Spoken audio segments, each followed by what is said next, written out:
للأسف الشديد بعض المسلمين لا يؤدي زكاة ما حقه أن تؤدى زكاته من الأموال والزروع والأنعام والتجارة، فما حكمهم في الشرع الإسلامي؟ ndugu yangu, kwa masikitiko makubwa, baadhi ya Waislamu haitekelezi zaka ya kile ambacho haki yake ni kutekelezwa zaka yake katika mali na mimea na wanyama na biashara. Ni ipi hukumu yao katika sheria ya Uislamu?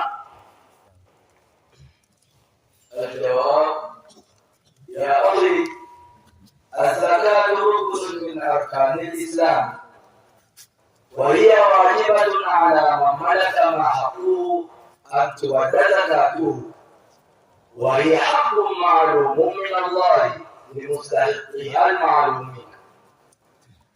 ndugu yangu, zaka ni nguzo katika nguzo za Uislamu, na hiyo zaka ni wajibu juu ya yule ambaye amemiliki kile ambacho haki yake ni kutekeleza zaka yake, na hiyo zaka ni haki iliyojulikanwa kutoka kwa Mwenyezi Mungu kupewa wenye kustahili kujulikana.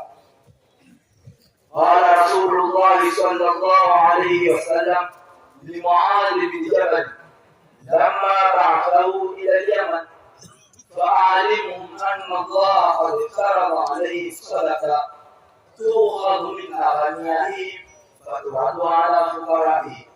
رواه البخاري ومسلم.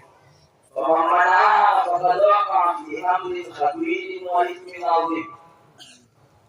Amesema Mtume wa Mwenyezi Mungu aliyemu Mwenyezi Mungu juu yake na wokoe, kumwambia Muadh bin Jabal zamani alipompeleka yeye Yemen, wafahamishe wao kwamba hakika Mwenyezi Mungu amefaradhisha juu yao zaka, kuchukuliwa zaka hiyo kutoka kwa matajiri wao na urudishwa kwa mafakiri wao.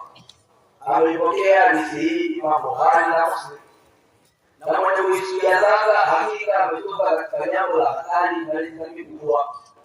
وقد روى البخاري عن ابي هريره عن رسول الله صلى الله عليه وسلم الوعيد الشديد لمانعها فقال: من اتاه الله مالا فلم يؤد زكاته مثل له ماله يوم القيامه شجاعا كفر له ذبيحتان يطوقه يوم القيامه ثم يأخذه بذمتيه أي شيء ثم يقول: أنا مالك أنا كنزك. Na hakika amepokea Imam Bukhari kutoka kwa Abu Hurairah kutoka kwa Mtume aliyerehemu Mwenyezi Mungu juu yake na afoe makamio makubwa kwa mwenye kuisuia zaka. Akasema Mtume kwenye makamio haya: yule ambaye amempa yeye Mwenyezi Mungu mali asitekeleze zaka yake, ikageuzwa mali yake siku ya Kiyama nyoka mkubwa mwenye sumu kali, ana nyoka huyo vitu viwili vyeusi juu ya macho yake, atavishwa katika shingo yake, kisha atamkamata kwa mkono wake wawili, kisha atasema huyo nyoka: mimi ndio ile mali yako na mimi ndio yale malipizo yako. Wanaulamaa qasamu mali zakata ila ismaini al-awwal man yamna'u zakata munkiran laha ay لا يرث بهيته وهو كافر مرتد خارج من الإسلام. قال في الفقه المنهجي: أجمع العلماء على من جحدها وأنكر حريتها فقد كفر وارتد عن الإسلام وكان حلال الدم إن لم تتب. na wanazuoni wamegawa kwenye kuizuia zaka kwenye mafungu mawili. Fungu la kwanza ni yule ambaye anajizuia zaka hali ya kuitamsha maana au ni mtendaji wake, basi huyo ni kafiri mwenye kutani na anatoka katika Uislamu. Na amesema katika kitabu kinachoitwa Al-Fiqh al-Manhaji, wamepatana wanazuoni juu ya mwenye kuikatisha zaka na haramu. Wamepatana wanazuoni juu ya mwenye kuikatisha zaka na akakanusha ufaradhi wake, basi huyo ni kafiri mwenye kutani na ametoka katika Uislamu na awe halali damu yake asipotu yamegoma maneno ya Fiqh al-Manhaji. Wathani من يمنعها بخلا ويرى وجوبها وهو مسلم فاسق يستحق عذابا شديدا في الدنيا والاخره. قال في المنهج.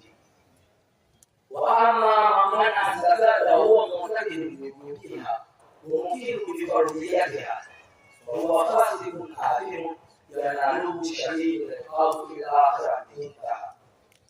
Nafulamini ni yule ambaye anajieleza mbakhili na aliamwea anaona wajibu wake, basi huyo ni Muislamu mwenye kuasili, anastahili adhabu duniani na akhera. Anasema katika kitabu kinachoitwa Al-Manhaj, yule ambaye anajieleza na aliamwea anaona wajibu wake na ni mwenye kutii wajibu wake, basi huyo ni fasiki na kupata dhambi itampata yeye adhabu kwa akhera. Qala ta'ala, ndio maneno ya Al-Manhaj. Qala ta'ala, walladhina yaknizuna dhahaba wal fidda wa la yunfiquna fi sabilillah fabashshirhum bi'adhabin alim. Sura At-Tauba aya 130. Na anasema Mwenyezi Mungu aliyakuwa mtukuka na wale ambao amesema Mwenyezi Mungu aliyakuwa mtukuka na wale ambao wanajipigia dhahabu na fedha na wasitoi katika kuitetea dini ya Mwenyezi Mungu, wape habari yao kwa adhabu yenye kutia uchungu. Sura At-Tauba aya 8.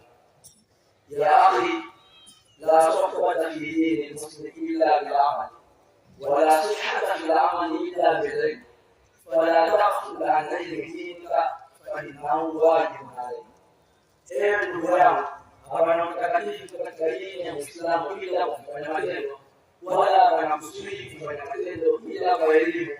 Kwa hivyo usighafilike na kujifunza elimu ya dini yako, kwamba hiyo elimu ya dini yako ni wajibu wako.